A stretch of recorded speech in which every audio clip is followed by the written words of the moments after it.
Salut tout le monde et bienvenue dans cette nouvelle vidéo boxe anglaise sur Fight Minds et dans ce nouveau format. D'ailleurs, de manière plus générale, on est très content de vous retrouver. Ça fait 1000 ans qu'on s'est pas vu. Ça fait plus d'un mois et demi depuis le choc Usyk Fury 2 remporté par l'Ukrainien GOAT Pound for Pound number one.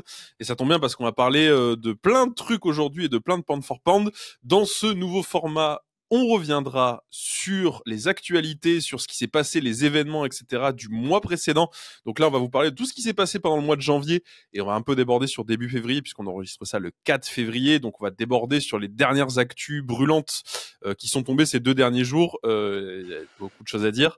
Il y a beaucoup de choses à dire avec un dénominateur commun. Donc vous allez voir de quoi on va parler. Je suis accompagné, comme d'hab, de mon compère de toujours, l'analyste en chef Kabir. Salut Kabir, comment ça va ? Salut Dylan, salut à tous, un grand plaisir de vous retrouver.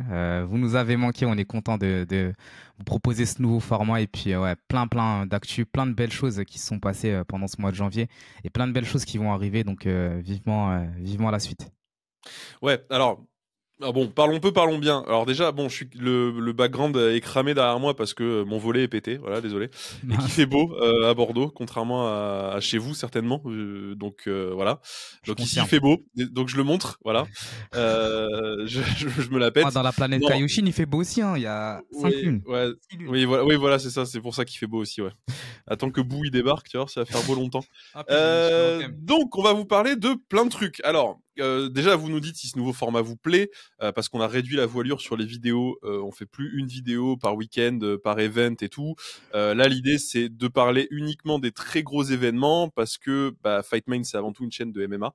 Donc on a vu que les événements qui nous paraissaient des gros événements en tant que fan de boxe était pas forcément reçu comme ça par la communauté MMA. Donc il y avait des événements, on avait beau faire des vidéos dessus qui passaient un peu à voilà. On aimerait faire des vidéos sur absolument tous les combats, tous les week-ends, mais malheureusement, l'algorithme, tout ça, vous connaissez. Donc là, on vous fait un récap global de ce qui s'est passé sur le mois. Ça n'empêche pas qu'il y a une énorme carte qui arrive le 22 février, potentiellement la plus grosse carte de l'histoire du sport. Et on va vous la décortiquer combat par combat. Ça évidemment, ça restera comme d'habitude sur les très grosses cartes. On vous fera des analyses ultra méga giga XXL. Mais là, on va reprendre tous les événements et toutes les actus du mois de janvier. Donc si ces récaps mensuels vous plaisent, vous n'hésitez pas à nous faire signe. Et si vous en avez rien à foutre, vous nous le dites aussi, hein, tant qu'on y est. Donc, on va parler des 2 gros combats qui ont eu lieu sur le mois de janvier. Donc, il y a eu le combat de Naoya Inoue, le Monster, contre Yi Jung Kim. Et il y a eu aussi le combat Benavidez contre Morel avec une belle sous-carte qui plus est.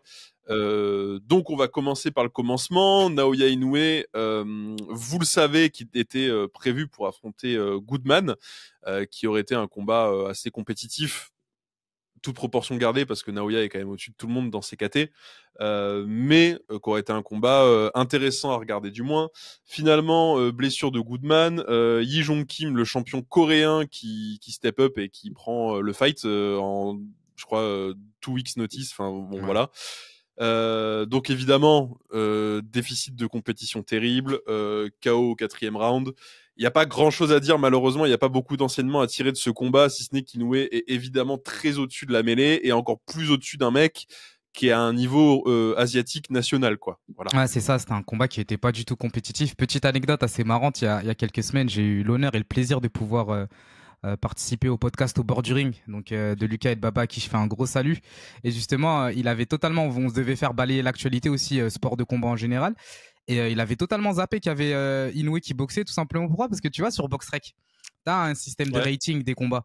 Et donc, ouais. par exemple, Lucas, pour se filtrer les combats, il met tous les combats 4 étoiles ou plus. Donc, les combats qui ont un minimum Ah, d'enjeu.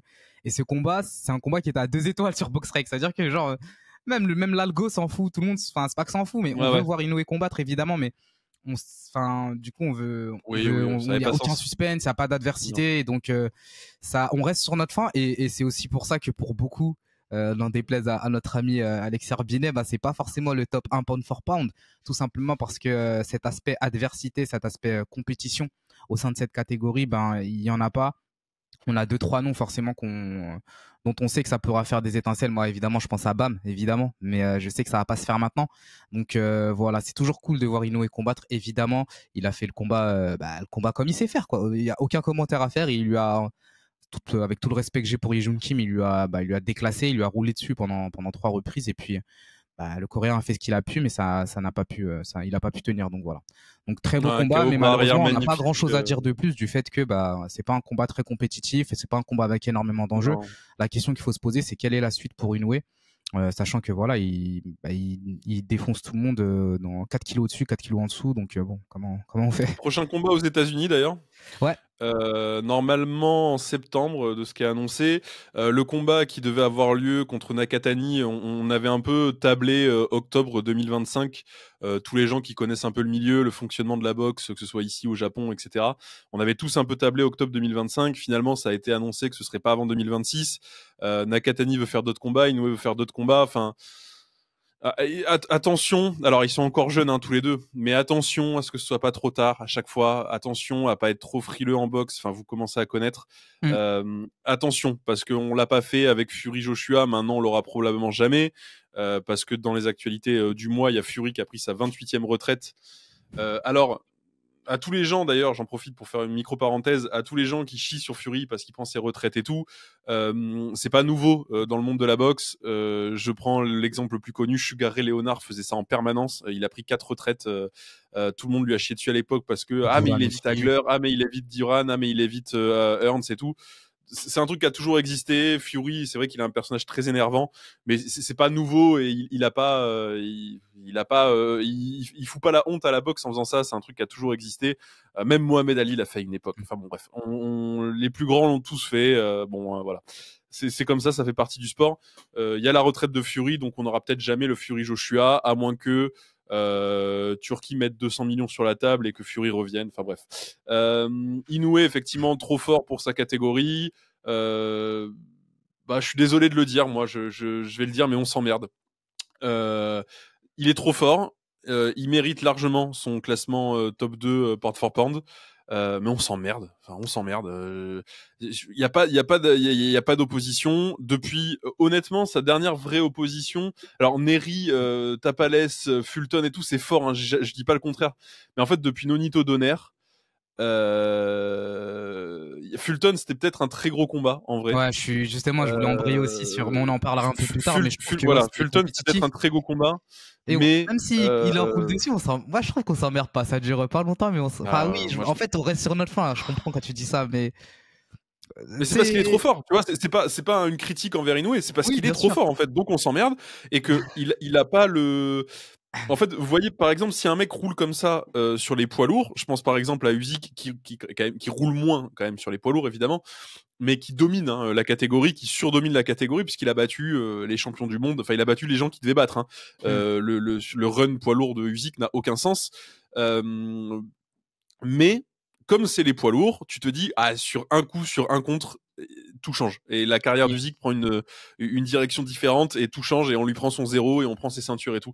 C'est pas le cas chez les coqs et les super coqs, etc. Enfin, il y a des mecs qui tapent fort, Inoue en l'occurrence, mais t'as pas cette sensation permanente de putain, il va se passer un truc. Ça se trouve, il va prendre un contre et tout. Je veux dire, Usyk Fury 2, pour moi, Usyk domine quand même assez largement le combat. On a fait le débrief. Par contre, tu te dis, l'autre en face, il fait 125 bars. S'il l'attrape à un moment donné sur un contre en uppercut ou quoi, Usyk, tout menton surpuissant en granit, en adamantium qu'il puisse avoir, il y a un monde où il se retrouve avec les pieds qui disent bonjour au plafond. Et ça n'arrive pas, en fait. Et donc, parce que Usyk est trop fort. Mais tu sais que ça peut arriver, donc t'as une petite excitation pendant tout le combat on sait qu'il est plus fort que Fury techniquement, etc. On sait qu'il est favori pour gagner le combat. Mais putain, on sait jamais parce que l'autre, il fait 125 bars. Et surtout que l'autre en face, tu vois, il y a un certain niveau de compétitivité aussi, tu vois. Donc c'est aussi ça. Vraiment, je pense que le gros, ça dépend même pas de lui, d'Inoue. C'est vraiment le gros point. Non, c'est pas de sa faute. Lui, il a pas d'adversaire compétitif. Et comme je disais, il est trop fort, en disant qu'il faut aller 4 kilos au-dessous ou 4 kilos en dessous, mais peu importe. Mais en gros, c'est que, Nakatani, bam. Sinon, ouais, pas grand. Nakatani, Bam, pour moi, c'est les deux combats C'est tout. qui vont faire, Mais qui le vont faire problème, cette... c'est En que, fait, s'il fait ces combats-là, il aura plus jamais de critiques. Parce que là, il ouais, peut encore aujourd'hui je suis avoir des d'accord. critiques. C'est-à-dire, tu peux dire que c'est un top 3 pound for pound, etc. Évidemment. Enfin, je veux dire, moi, c'est mon top 2 pound for pound, voilà. Et en plus, hyper actif et tout. Donc, faut récompenser ça. Le mec, il est en 29-0, 26 KO. Enfin, ça a pas de sens. Il est undisputed dans 2 KT. Enfin, c'est un monstre. On n'est pas en train de remettre ça en question. C'est juste que je sais, je connais les fans de boxe. Je sais que si demain il partait à la retraite, il y aurait des critiques pour dire il mérite pas d'être Hall of Famer parce que nanana nanana. Juste ses combats contre Noito Donner lui permettraient d'accéder au Hall of Fame pour moi, mais bon bref. Et donc s'il fait Nakatani et bam, là il y a plus l'ombre d'un débat. Ah, Il c'est rentre évident. dans la cour des immenses boxeurs, il rentre dans la cour des Sugar Ray Leonard et compagnie en fait. C'est Et voilà. évident et le truc c'est juste que malheureusement le business comme tu as dit un Nakatani c'est pas avant 2026. Bam il est encore très jeune. Donc on sait que Bam Ouais. bon, il y a encore du temps aussi. Lui il a 31 ans donc ça peut se faire hein. Mais en gros pendant là on va manger notre pain noir en tout cas dans cette catégorie pendant 2-3 belles années hein. Et c'est Bam matou, Inoue il va pour moi faire que c'est le des plus combats gros combat de la d'activité boxe. parce qu'il faut mais et on Oui va oui, kiffer, on va se brancher. En plus, c'est souvent dans la journée, ça bien nous sûr, arrange des super horaires, mais bien sûr. on va jamais être à 100% heureux parce qu'on se dira toujours que ben il a face à lui, il a pas des adversaires de son pédigré, mais ça a aussi la marque d'un grand boxeur. Il les a tellement surclassés que d'une certaine manière, on se dit que le jeu il est plié pour lui. Mais c'est sûr que ouais, quand tu Effectivement. dis que c'est emmerdant, je peux comprendre et je suis d'accord, mais je Mais c'est stream pas de sa toujours. faute, on s'emmerde Ouais, mais c'est c'est même pas de pas sa de sa faute. faute, tu vois. C'est même pas de sa Non, faute. non, Mais alors par contre, il y a aucun, parce qu'il évite personne. Donc on s'emmerde, mais c'est pas de sa faute. Évidemment, il y a MJ, on va pas reprendre tous les propos d'Eddie Hearn qui fait du Eddie Hearn, mais je trouvais qu'il s'était calmé dernièrement. Je trouvais ouais, qu'il c'était était beaucoup plus les fêtes soft et de fin beaucoup d'année. plus Ça. cohérent. Alors, hein, il a dû boire 2 verres de rouge de trop, je sais pas. Mais là, il est reparti sur le cliché du promoteur avec justement MJ, ouzbek, kazakh, je sais même plus, Ouais. le champion qui intérimaire qui devient donc le mandatory de Inoue, et donc il nous a fait chier Eddie Hearn en disant que Inoue l'évitait. Inoue défend sa ceinture contre ses mandatory, donc il va la défendre. Et le combat qui aura lieu normalement à Vegas, le prochain combat d'Inoue, ce sera certainement contre MJ. Et Ouais. voilà, il n'y a pas il va défendre sa ceinture et ce sera un très beau combat. C'est un combat très compétitif aussi, mais Inoue est quand même, on le sait, est un cran au-dessus. Et encore une fois, tant qu'il aura pas, enfin, le Nakatani Inoue et de façon encore plus extravagante, le Bam Inoue, c'est vraiment c'est ça, c'est ça Ouais. qui change la face de sa legacy. Même si encore une fois, pour moi, il est déjà Hall of Famer, il est déjà monstrueux, il est déjà Oui, top oui. 2 pound for pound et tout. Mais là, tu passes dans une autre dimension et tu deviens le boxeur de la décennie en fait, tu vois, enfin de la décennie 2020. Mm. Tu vas chercher Usyk, tu deviens le boxeur de la décennie Moi, je parce que pense qu'on en plus, tu ouais. gagnes dans 1 milliard de catégories. Enfin, c'est trop fort, c'est Non, en trop fait, fort. je pense qu'on sera le boxeur de la décennie le jour où Bam affrontera Inoue, à mon avis. Ouais, c'est ça, exactement. C'est Parce un que des deux. ça va faire un shift. Parce que ces deux-là, il faut qu'ils se rencontrent, même s'ils sont à Je suis quelques d'accord. KT d'écart. On a la chance d'être dans des écarts de catégorie de quelques kilos. C'est pour ça que je Oui. disais plus ou moins 4 kilos. Parce que ça dans ces ordres-là. Ouais, Parce c'est que je ça. sais qu'il y en a. On va faire 2025, on va faire du comique de répétition. On va pas parler de Gervonta Davis, mais voilà quoi. Mais voilà, Ouais, mais on va ça parler va être d'un autre raisonnable. truc. On va parler Et d'un autre Jesse truc dans Rodriguez, cette il vidéo. est encore jeune. Donc il a tout l'aspect maturité musculaire, il va forcément monter parce qu'il est en train Ouais, de ouais, tout nettoyer bien aussi sûr. chez les super mouches. Donc voilà, je pense qu'à ce moment-là, la décennie 2020, ça va être clairement, on se dira le boxeur de la décennie, c'est après ce combat-là, on saura clairement qui est le meilleur. Entièrement d'accord avec toi. On passe à la suite. On va passer au combat Benavidez-Morel. Yes. Alors, vous le savez, donc on vous a pas fait de preview et de récap spécifique pour les raisons que j'ai évoquées en début de vidéo. Mais normalement, si vous nous suivez, si vous suivez les vidéos box sur la chaîne, vous savez à quel point on aime David Benavidez et à quel point il nous tardait ce combat contre Morel. Mm. Normalement, vous l'avez suivi. Ce truc-là et qu'on pensait que c'était un des combats les plus compétitifs possibles dans la boxe actuelle. Un des plus beaux combats, surtout dans les catégories, on va dire, à partir de middle, quoi, vers le haut. Et que c'était deux immenses, alors on peut même pas dire prospects, mais deux non-champions du monde. Ouais, Voilà. contender, ouais, C'était c'était peut-être vraiment le titre. le meilleur Ouais. combat de non-champion du monde possible. Voilà. On va Exactement, dire en ça termes de comme ça. contender, il y avait pas mieux. Franchement, il y avait pas mieux. Et puis, ce qui est bien, c'est que le combat nous a donné raison, du coup. Mm. Parce que très beau combat. Parce que Benavidez donc a gagné à la décision unanime. Alors des cartes un peu délirantes. enfin une carte un peu délirante particulièrement, mais globalement Benavidez qui a gagné la décision. Ah, d'ailleurs, si vous l'avez pas vu, en fait le down a été donc ça a été appelé down. Donc il y a eu un point retiré, enfin il y a eu un 18, sauf que Morel perd un point à la fin parce qu'il donne un coup après la cloche, donc 9-8 finalement ce round il est scoré. Sauf qu'en fait c'est pas un down du tout, c'est une glissade. Il y a eu c'est un slip. Il y a eu 1 milliard de vidéos ralenties, de gros plans, etc. C'est vraiment, il le touche pas, c'est un slip. Bon, c'est pas grave, ça arrive en boxe, hein. Et surtout que ça a pas changé, ça aurait été une égalité ou quoi, et ça aurait fait shifter la décision. Là, c'est pas le cas. Donc, juste, on met ça là. Mais Benavidez qui gagne, Benavidez qui est trop fort, et Benavidez, et ça, avant de rentrer dans l'analyse du combat, et ça me fait beaucoup rire. Benavidez qui est maintenant champion unifié intérimaire, quoi. Champion intérimaire WBC, WBA. Le mec est double champion intérimaire. Enfin, pour vous dire que la boxe, alors, on a beau se rapprocher des Undisputed de plus en plus, et le 22 février, il y a le rematch de Undisputed. Enfin voilà, vous commencez à comprendre. On est quand même encore dans des trucs délirants sur la boxe. D'ailleurs, la vidéo explicative de tout ça est toujours dispo, évidemment. Mais c'est plus possible ça. Le mec est champion unifié intérimaire WBC, WBA. Mais comment ça? Ouais, c'est tellement bloqué, c'est tellement. Mais je pense que de toute façon, là, il est obligé de prendre le gagnant du combat. De Beterbiev Bivol. De Beterbiev Bivol. Il est double mandatory. Parce que sinon, ça va rendre dingue. Parce que déjà, bon, pour ceux qui n'ont pas l'histoire, on sait que c'est l'épouvantail de Canelo. On en parlera un peu après peut-être, mais voilà. On sait qu'il est monté justement parce que chez les super moyens, il y avait rien à gratter. Désolé de parler aussi crûment. Puis maintenant, il est chez les light heavy et donc là, il a quelque chose à gratter. On va pour rentrer un peu dans la partie un peu technique. On en parle souvent et on aime beaucoup Benavidez par rapport à son style.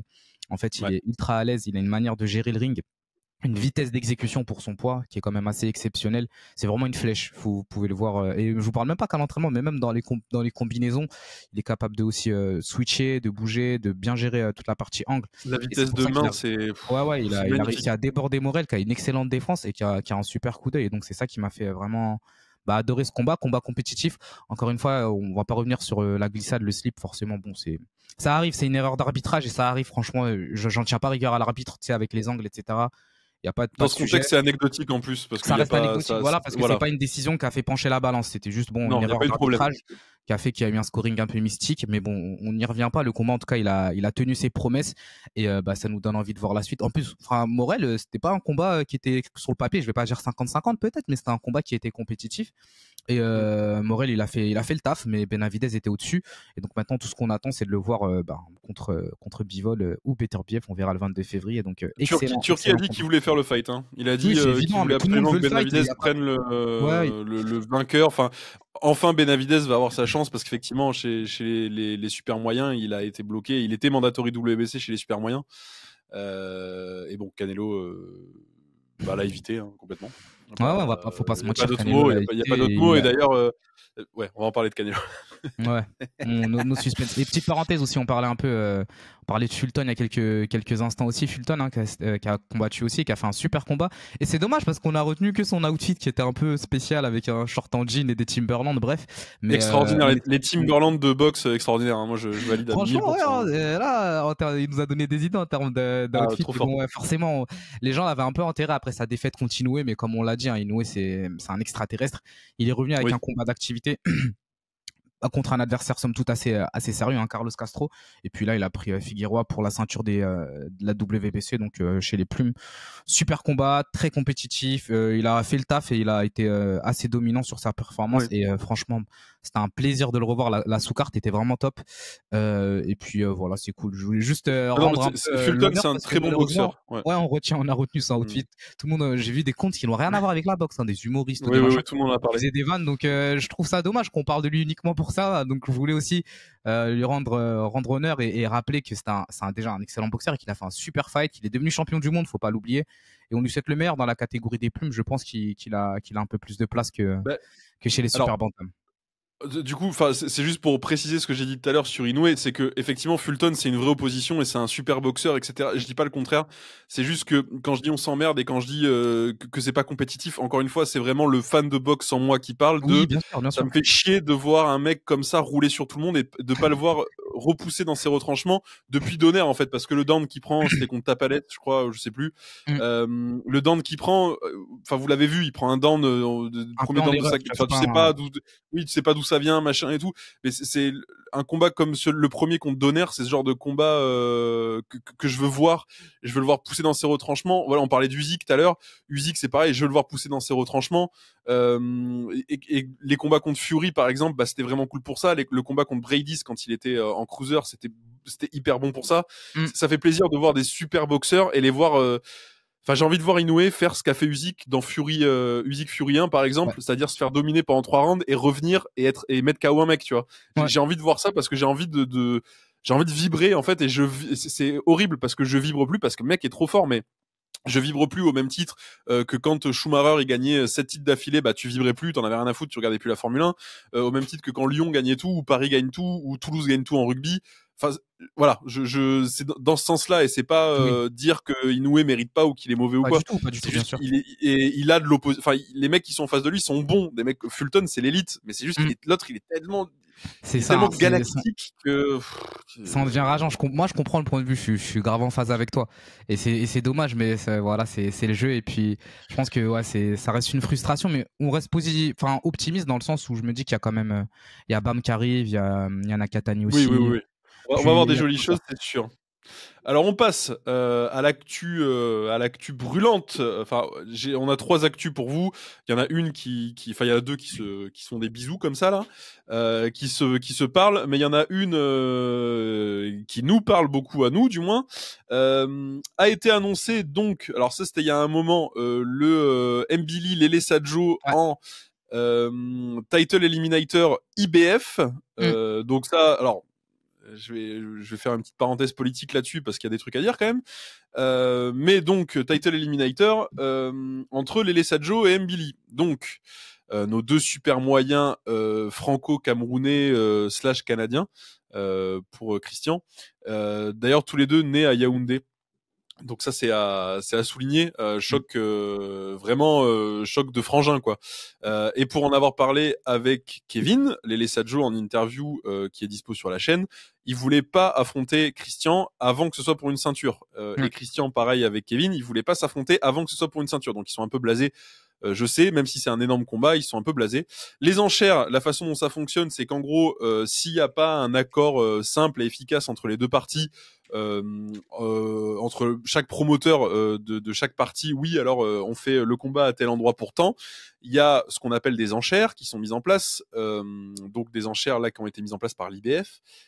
Et la personne qui gagne les enchères, le promoteur qui gagne les enchères, décide un peu de tout. Donc celui qui met le plus d'oseille sur la table pour que les bourses des boxeurs soient les plus grosses et avoir la meilleure orga et tout. Et donc c'était entre Eye of the Tiger / Top Rank et Y12 à la fin. Y12 donc qui est un promoteur français, c'est Y12 qui a gagné les enchères, ce qui était inattendu somme toute parce que Y12 a moins de pognon que Eye of the Tiger et que Top Rank. Y12 a gagné je crois que de 100 000 euros à peu près. Ouais, 840 000 contre 776 000, c'est énorme. Voilà, c'est énorme. Donc il y a 70 000 d'écart. Et donc nous, si vous voulez, on priait pour que ce soit Y12 qui gagne, pour une simple et bonne raison, c'est que si Eye of the Tiger gagnait, le combat aurait eu lieu au Vidéotron Center, Vidéotron Centre Québec. Et sauf que là, le combat aura lieu à Bercy. Voilà, enfin, ça n'a pas été officialisé Bercy. Ils disent qu'il leur faut une salle de 16 000 personnes minimum. Bercy en configuration box est à peu près 32-33 000. À voir. Bon. Ouais, t'as la U-Arena aussi. Bercy ou la Défense Arena plutôt, je voulais dire. Ouais, t'as la U-Arena c'est 16 000 et l'Arena c'est 32 ou... Ouais. Bah, je suis pas parisien, des fois ouais, non, Config Box, la U-Arena, c'est un bon 16-17 000. Config Box. Ok, donc ça doit être la Défense Arena du coup, peut-être 32. Ouais, pardon, je dis U-Arena, excusez-moi, la Défense Arena, excusez-moi. Et donc, c'est 16 000 en Arena, configuration box. Ouais, l'accord Arena, c'est la plus costaud et ok, je pense que du coup, ce serait Bercy, effectivement. Ouais. Et en fait, voilà, ils veulent se diriger vers ça. Ce serait un combat qui aurait lieu en mai. Voilà, pour l'instant, c'est bon. Alors, c'est signé sans être signé, c'est-à-dire qu'on n'a pas le lieu ni la date, mais le combat devrait avoir lieu puisque les enchères ont été faites, etc. Et ce sera donc pour la ceinture IBF, enfin pour le devenir mandatory à la ceinture IBF. Et là, c'est là où je suis obligé de pousser une micro gueulante, mais Christian, alors déjà, bravo Christian, respect. parce qu'il a pas à le prendre ce combat en fait. Il y a Ouais. aucun monde où il a à le prendre. Christian, il doit déjà être mandatory IBF depuis 6-8 milliards d'années. Il doit être, il est premier, deuxième ou troisième dans toutes les C'est fédés. un truc de ouf. Donc normalement, il doit avoir son title shot, en sachant que la ceinture IBF n'appartient plus à Canelo. Et si vous vous souvenez bien, elle appartient à Skull. Si vous vous souvenez bien, il y a quelques temps, j'avais dit, il faut absolument que Christian se détourne de la route WBC, puisque la route WBC, c'est Canelo, et Canelo prendra pas Christian. Il faut qu'il aille vers l'IBF. Voilà, on l'avait dit ça il y a un moment maintenant, il y a plusieurs mois. Donc là, il prend la route IBF, c'est officialisé avec ce combat, c'est très bien, moi je suis très content. On va parler après vite fait du combat et on fera une vraie preview quand le combat sera annoncé, évidemment. Mais choc dans le monde de la planète boxe. L'entraîneur slash manager de Canelo Alvarez il y a une semaine qui dit le prochain combat sera potentiellement contre Mbili. Bon, ok, d'accord, sauf que il y a eu des trucs qui ont été annoncés du côté de... Enfin, bon, pareil, rien de signé, mais on a des sources fiables qui disent des trucs sur Canelo depuis. Enfin, Canelo, c'est encore plus bordélique que d'habitude. Ouais. Je comprends que des gens commencent à s'énerver, et là, ça va vraiment énerver les gens, les deux trucs qui vont être annoncés, je pense.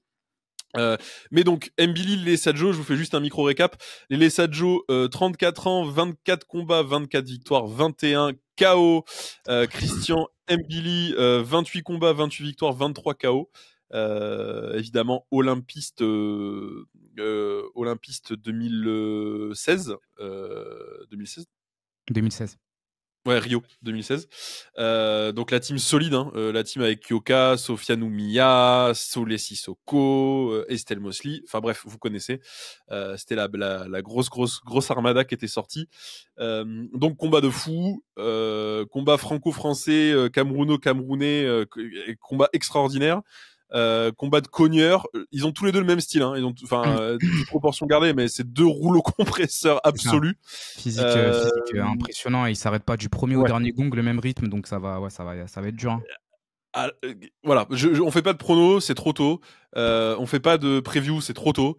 Mais sur le papier, surtout à Paris, hein. Franchement. Surtout à Paris, peut-être le plus gros combat franco-français de l'histoire. Hein. Ouais, et c'est encore une fois, on l'a dit, on aurait préféré que les deux aient leur ceinture de leur côté, puis qu'ils s'affrontent pour nous faire. Mais là, bon, on va pas chipoter, on stream. Non. On stream. Non. Donc, pour moi, il y a quand même un déficit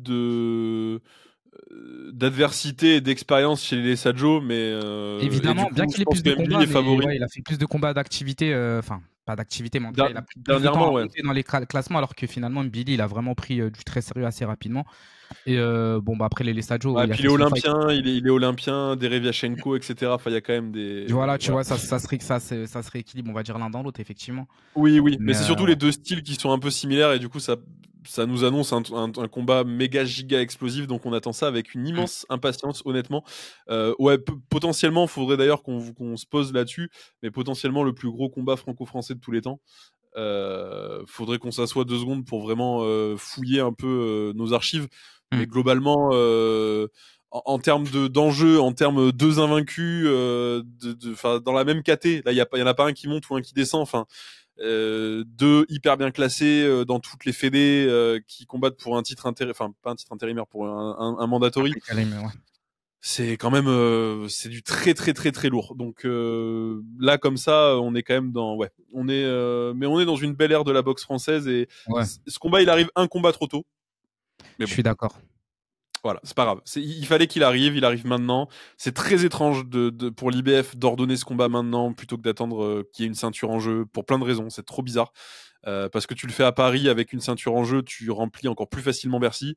Parce que moi, ça me fait peur que ça remplisse pas Bercy, parce que j'ai peur de l'état de la boxe en France. Bref, ça, on en fera toute une vidéo dédiée, je pense, à ce combat de toute façon. Donc, on pourra en parler à ce moment-là. On passe à l'actu brûlante de ces 3 derniers jours. Ça concerne un boxeur, donc Canelo Alvarez, dont on vient de parler. Alors, Canelo contre Crawford. On va commencer par ça. Ça fait un moment que c'est annoncé, que c'est teasé, que c'est le combat que veut absolument faire Turquie. Hein. Il nous l'a répété 200 milliards de fois. Bon, alors, comment vous dire ? Canelo contre Crawford. Donc, Crawford, qui est en 154 livres, si je dis pas de bêtises, actuellement. Qui est champion chez les 154 livres. Canelo qui actuellement est champion unifié chez les 168 livres. Ils font à peu près la même taille, hein, Canelo et Crawford. Il n'y a pas une différence de taille énorme ou d'allonge ou voilà. Sauf que Canelo, il a été champion jusqu'en light heavyweight. On rappelle, quand il a mis KO Kovalev. Il a mis KO en plus. Voilà. On n'est pas du tout dans les mêmes types de gabarits. Vraiment pas. Canelo, physiquement, il est petit, mais c'est un monstre. Il a un physique de rugbyman, hein, Canelo. Il a le physique d'Antoine Dupont, Canelo, vraiment. Hein, c'est un monstre.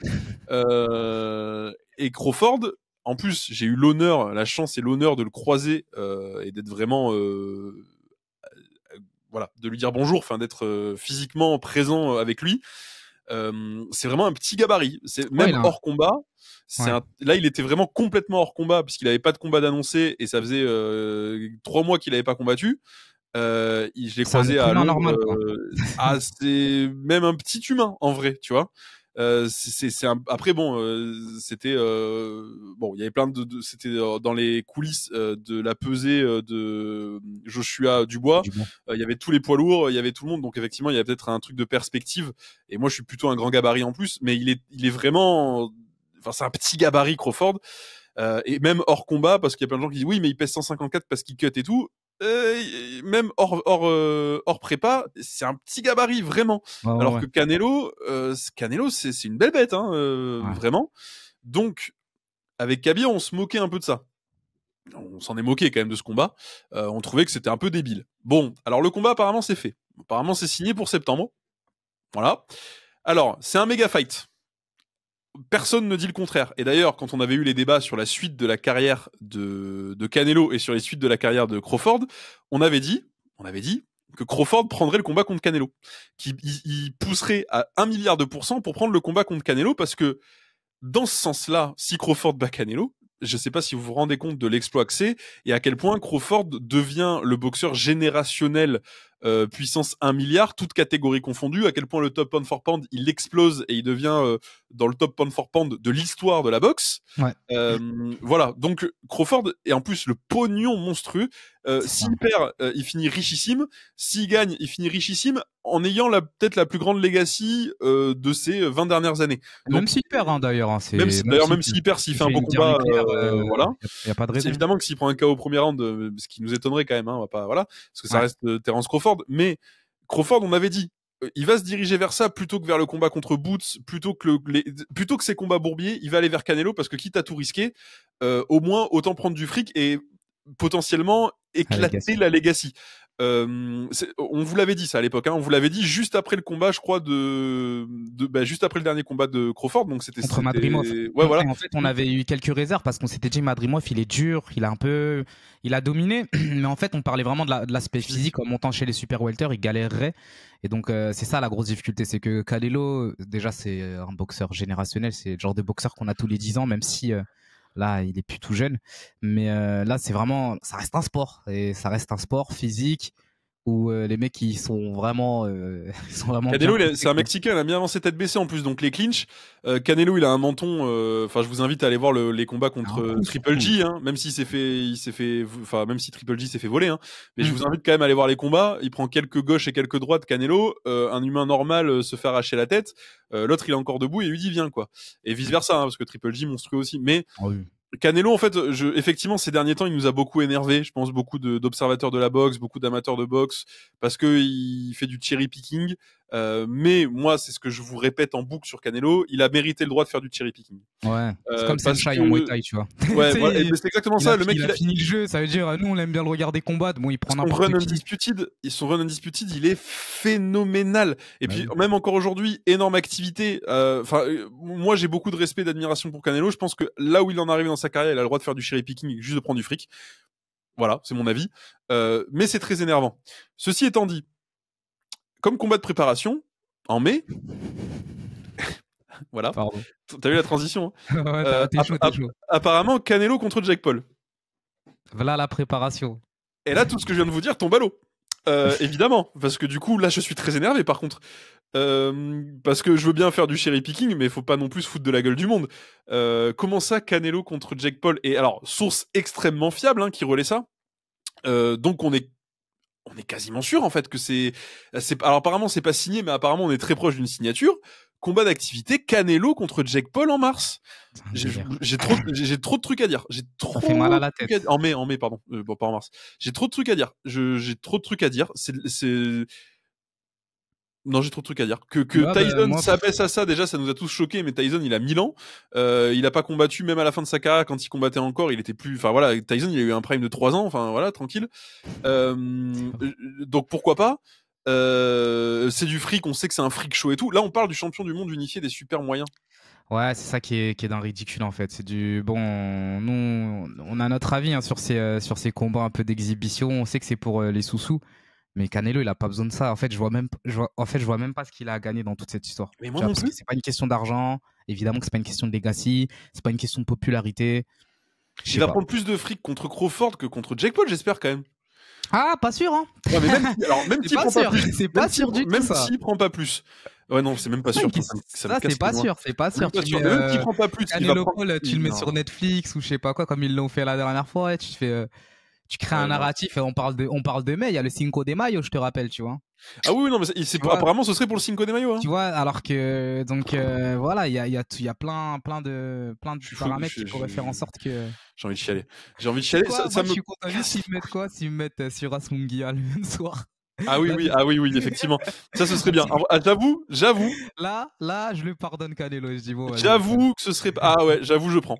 Le Suras Munguia en sous-carte de peut-être le combat le plus vu de tous les temps. Pour le kiff. J'avoue, je prends. Alors, j'espère que ce sera pas sur Netflix, ni sur DAZN. J'en ai marre des bugs de partout. Foutez-le sur une chaîne de télé qui sait ce qu'a fait. Pitié. Enfin bref.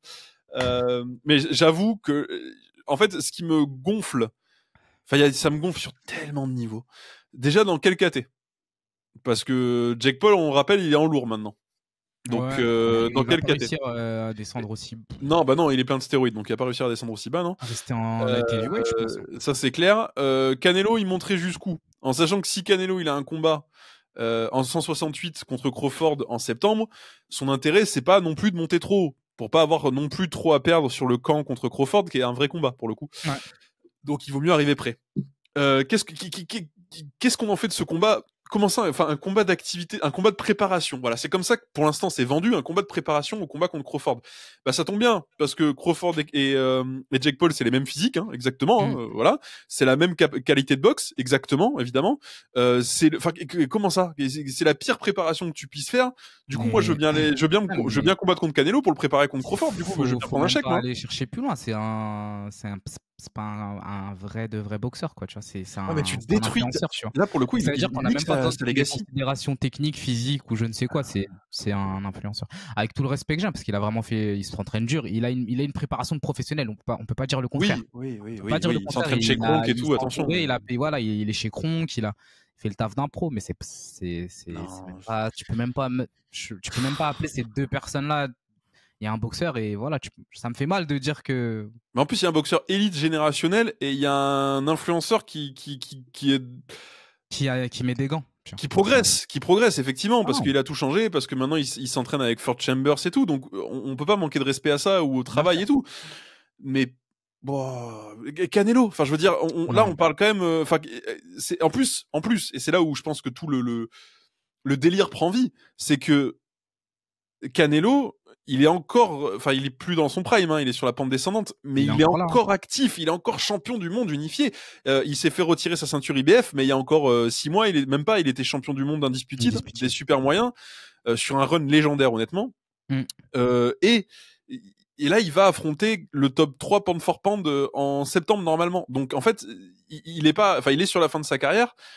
Mais il est pas, c'est pas le dernier combat de sa carrière, c'est pas un combat de retraite, c'est pas. Vous voyez Mayweather-McGregor par exemple, Mayweather, on en a déjà plus rien à foutre. Ouais, pareil, même quand il a pris Nasukawa, tu vois, il y a des moments, il a boxé des gens, mais on sait que c'était de l'exhibition. Enfin, tout le monde était d'accord et ça rentrait dans un schéma où le mec, il était en fin de carrière, quoi. Voilà, là, c'est. En fait, Canelo, il parlait pas en fin de carrière. Enfin, il est sur la pente descendante, mais il est pas à la retraite, quoi, tu vois. Exactement. Et du C'est coup, ça dommage. fait mal. Moi, j'ai pas trop, enfin, en vrai, j'ai pas vraiment de commentaires. Tyson Paul, ça m'a fait mal au cœur. Je l'ai regardé par un peu morbide, parce Ouais, que c'était un ouais. peu curiosité morbide, mais je t'avoue que celui-là, c'est impossible que je le regarde. Si ça se fait, je le regarderai pas. Je Et vais le pas, problème, c'est que j'allais dire, tout le monde va le regarder parce que tout le monde va rêver qu'il prenne un KO, Paul. j'ai même pas envie de regarder. Ça Ah, mais me, moi non plus, j'ai pas envie de regarder. Pourquoi faire? je Sauf que le regarderai problème, de peut-être les highlights sur les réseaux ou machin, mais je regarderai pas. toute façon, je m'étais juré de plus jamais regarder un combat de Jake Paul après le combat contre Tyson. Hein. Bon, Je c'est l'avais une dit bonne ici. promesse. C'est une bonne Je l'avais promesse. dit ici. Mais, enfin voilà. Et du coup, Crawford Canelo, déjà, moi bon.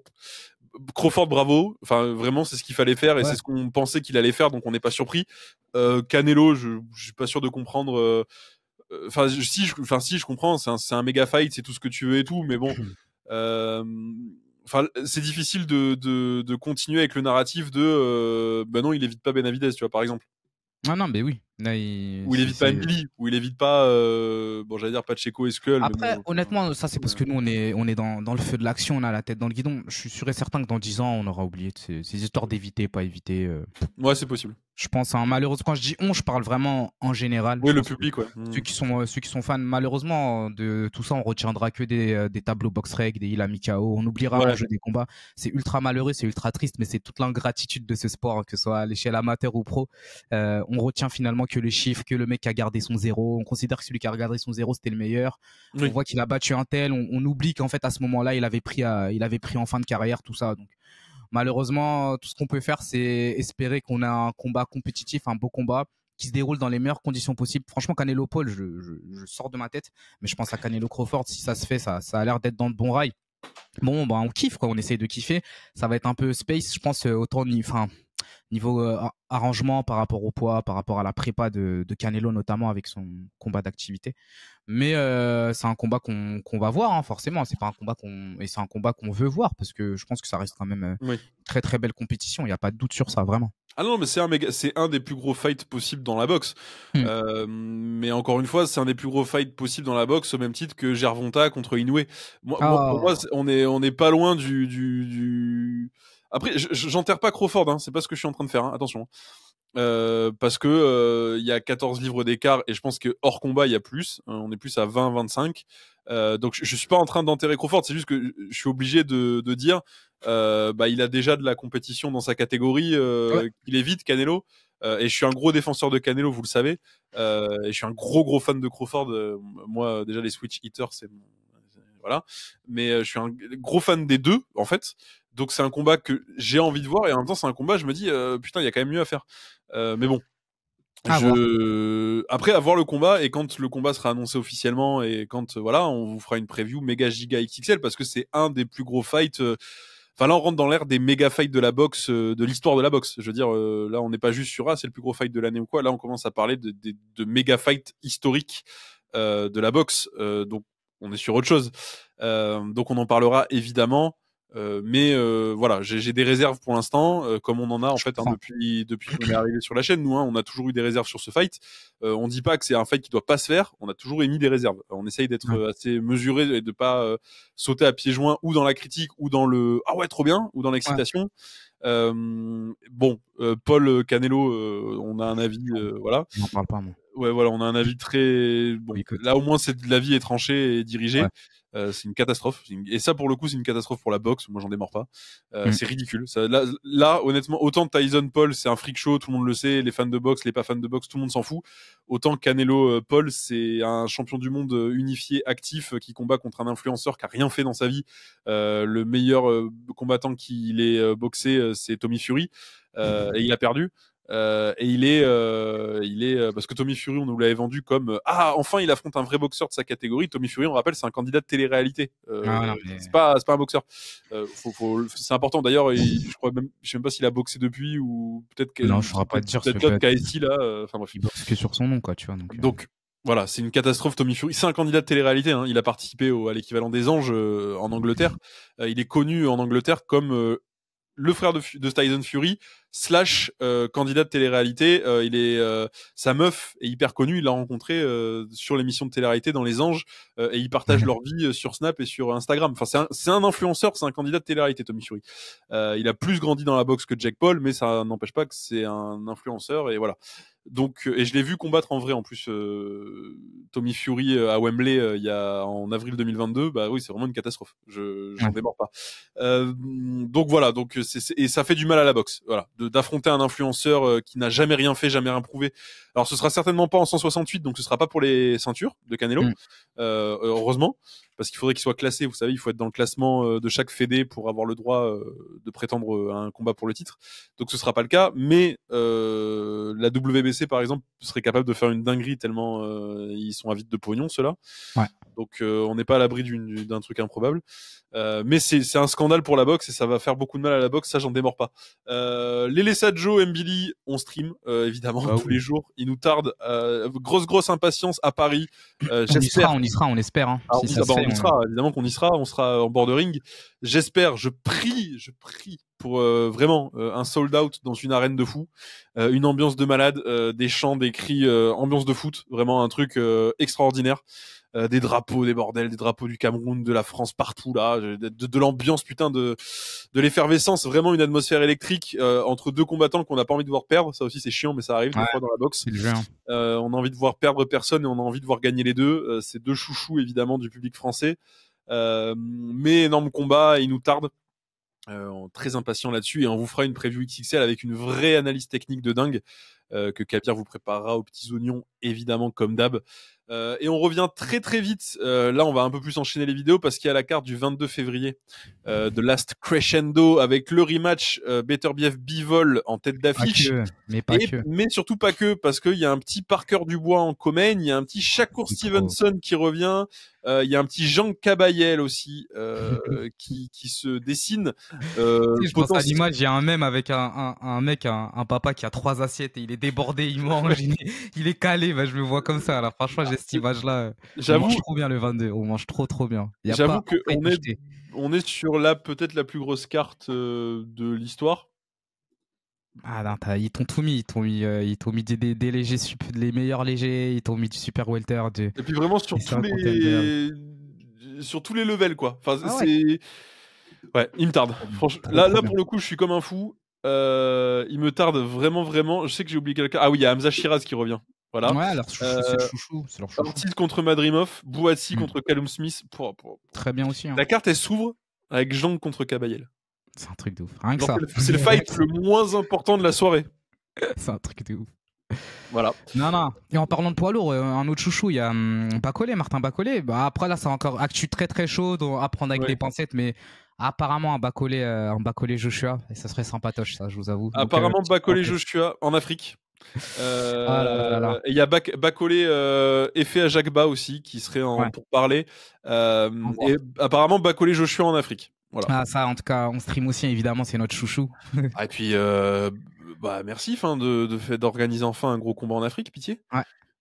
Et puis, autre que dans une dictature au Zimbabwe, là, pas au Zimbabwe, en RDC, au Congo, quoi. Non, c'était où le Rumble is in Jungle? Qu'est-ce qui m'arrive? C'était au Congo, à l'époque de Mobutu. Ah oui, c'était au Congo, putain. Voilà. Oui, voilà. Bon, ce genre de truc. Merci de faire un vrai combat en Afrique pour les Africains, quoi. Tu vois, pour le peuple africain, avec des mecs soit africains, soit des mecs issus de l'immigration africaine en Europe, mais avec tu vois, mettre en avant la boxe africaine parce qu'on a quand même. C'est le moins qu'on puisse dire. Hein. D'ailleurs, on attend encore le PFL Afrique, si je peux me permettre. Ça va venir. Francis, mon frère, voilà. On attend encore le PFL Afrique parce que c'est quand même vivier de talent extraordinaire. Dès qu'ils arrivent à émerger, dès on met un peu de lumière sur eux, vous avez vu ce que ça donne. Hein. Je pense notamment à Martin Bacolé, qui a été l'épouvantail et qui a été le sparring partner de tout le monde. Et dès qu'on a mis un peu de lumière sur lui, tout le monde a fait. Wow, c'est quoi ce gonze? C'est quoi ce type? Vivement, j'aurais kiffé le voir sur cette carte, mais bon, on peut pas être trop gourmand dans la vie. La prochaine, on y croit. Oui, voilà, on y croit. On y croit dur comme fer. De toute façon, c'est un fan favorite et c'est un des favoris de Turquie aussi, puisque ce genre de chaos, ça laisse pas indifférent. Mais tout le monde l'évite, personne ne veut l'affronter. C'est un vrai épouvantail dans la KT. C'est le bourbier. Donc, je pense d'ailleurs que Joshua pourrait prendre. Enfin, c'est un combat pour Joshua, c'est le pire combat à prendre.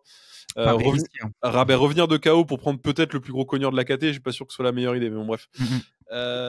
Donc voilà, donc petit récap mensuel numéro 1 bouclé. Vous nous dites ce que vous en avez pensé. Voilà. Il y aura en février, il y aura peut-être pas de récap parce que du coup, on va vous faire des vidéos un peu plus régulières. Mais pour les mois un peu plus creux, où il n'y a pas un énorme événement, etc., on va peut-être fonctionner comme ça. Vous nous dites ce que vous en pensez, si ça vous plaît, et si vous voulez continuer à voir ou si vous préférez les previews et les récaps plutôt mensuels sur des événements qui vous intéressent moins. Voilà. Simer Kabir. Merci beaucoup, merci. On est pressé d'avoir vos commentaires et de vous lire. On sera un plaisir de vous lire. Et encore une fois, hein, merci encore. Ça fait content de vous retrouver, ça faisait un bail. Content de ouf. Et puis à très vite, on va vous décrypter cette carte. On va peut-être faire une vidéo par fight ou une grosse vidéo pour tout. Enfin, il y a trop de trucs à dire. Il y a trop de trucs à dire, donc on va peut-être décrypter chaque fight indépendamment. Des bisous tout le monde. En attendant, prenez soin de vous. Ciao, bye bye.